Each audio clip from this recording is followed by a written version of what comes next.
Jeda berikut, jadi tetaplah di Sport News. Sekaligus menutup jumpa kita dalam Sport News malam ini. Saya Ayu Purnama undur diri. Keep sporty, keep healthy. Salam Sport News. Masih olahraga dalam negeri nih. Ya, Asosiasi Futsal Indonesia Senin pagi menggelar rapat koordinasi yang dipimpin oleh Ketua AFI Haritanu Sudibyo. Nah, selain mempersiapkan kongres yang akan digelar Oktober mendatang nih, rapat yang dihadiri 30 perwakilan Asosiasi Futsal Provinsi mematangkan persiapan menjelang PON ke-16 tahun depan. Nah, salah satunya adalah dimulainya kompetisi Prapon yang akan digelar Oktober-November mendatang. Pemimpin klasemen Serie A Liga Italia. Nah, kokohnya Chievo Verona tidak terlepas dari penampilan apik tim tersebut. Terlebih nih, beberapa tim unggulan kandas di pertandingan pekan ini. Nah, kita simak informasinya. Selamat malam, jumpa lagi dengan saya Ayu Purnama. Tentunya masih semangat ya, karena selama 15 menit ke depan saya akan menghadirkan beragam informasi dari dunia olahraga. Dan berikut Sport News selengkapnya.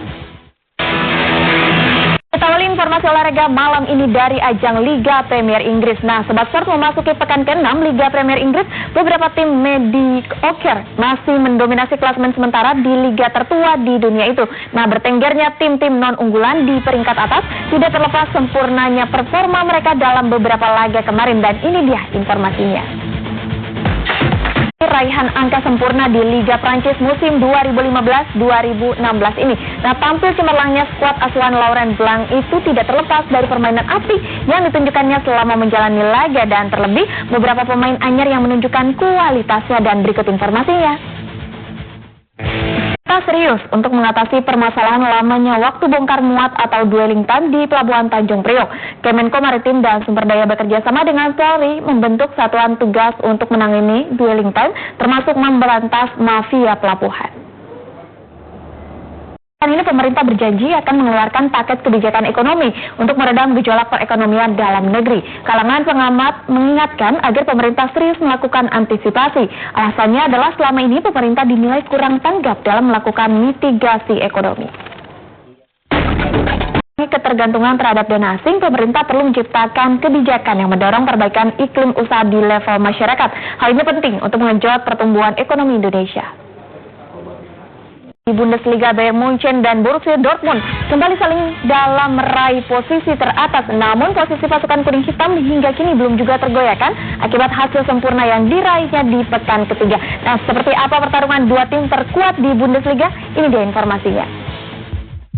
Menangkap seorang tersangka, kini aparat kepolisian Thailand memburu dua tersangka baru ledakan bom di Bangkok. Informasinya usai jeda. Pemirsa, setelah menangkap seorang tersangka peledakan bom di Bangkok, Thailand, kini aparat kepolisian Thailand memburu dua tersangka baru. Satu tersangka diantaranya adalah seorang perempuan. YouTube Song for Someone sekaligus menutup jumpa kita dalam iNews malam ini. Dan sesaat lagi saya akan kembali dalam program Sport News, jadi tetaplah di iNews TV.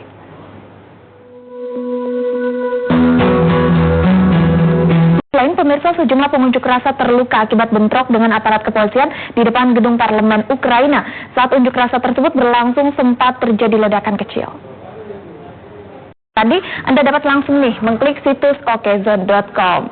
Ya, dan usai jeda berikut akan ada informasi di mana untuk meredam gejolak perekonomian dalam negeri, pekan ini pemerintah berjanji akan mengeluarkan paket kebijakan ekonomi.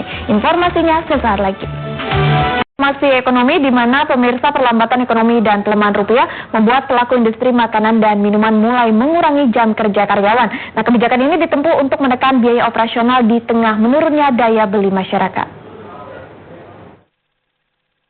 Hari ini adalah hari kedua jemaah calon haji Indonesia bermikot di Masjid Bir Ali. Nah, bermikot atau berniat haji dan memakai pakaian ihram adalah rukun haji yang harus dilakukan oleh semua jemaah calon haji.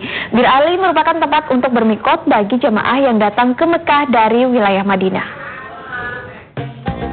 Akibat berebut lahan, dua warga yang berbeda di Gunung Putri, Kabupaten Bogor, Jawa Barat, bentrok. Akibat kejadian ini, dua orang terkena luka sabetan benda tajam dan bentrokan berakhir setelah 1 jam polisi tiba di lokasi kejadian. Selain semalam kembali hadir untuk menemani istirahat Anda. Selain 3 informasi utama tadi, selama 45 menit ke depan, tim redaksi kami juga akan menghadirkan beragam informasi menarik dari dalam dan luar negeri. Saya Ayu Purnama, inilah iNews Malam selengkapnya. Kembali ke sejumlah berita yang menjadi headline di Okezone, baik dari dunia politik, ekonomi, sosial, dan juga budaya. Di antaranya kita akan ulas sedikit pemirsa di layar kaca. Di sini ada informasi utama di mana Sofyan Jalil, RJ Lino tidak etis. Kita masuk ke berita di mana 4 jurus. Lainnya pemirsa, Komisi Pemberantasan Korupsi, Komisi Pemilihan Umum, dan Badan Pengawas Pemilu meluncurkan program Pilkada Berintegrasi 2015. Nah, program tersebut untuk mencegah kepala daerah tersandung kasus korupsi. KPK besok pagi akan menyampaikan 8 nama capim kepada Presiden Joko Widodo. Ketua Pansel KPK Destri Damayanti memastikan 1 nama capim yang berstatus tersangka tak akan diajukan ke Presiden. Tak terdengar, warga terdampak proyek Waduk Jati Gede akhirnya berunjuk rasa di depan Istana Negara. Mereka meminta pemerintah secepatnya memberi ganti rugi rumah mereka yang tenggelam di Waduk Jati Gede. Dan sementara tadi pagi Waduk Jati Gede diresmikan Gubernur Jawa Barat Ahmad Heriawan. Saat menghubungi Kapolri hanya menanyakan penjelasan terkait penggeledahan yang dilakukan penyidik Bareskrim ke Pelindo II. Desa Sigarang-Garang nekat kembali ke desa mereka di zona bahaya Gunung Api Sinabung. Informasinya usai jeda. Semalam pemirsa, pengungsi Sinabung asal desa Sigarang-Garang memilih kembali ke desa mereka di zona bahaya Gunung Api. Aksi nekat ini dilakukan karena tak tahan dengan tindakan perangkat desa di pengungsian yang kerap memaki dan mengusir mereka tanpa alasan jelas.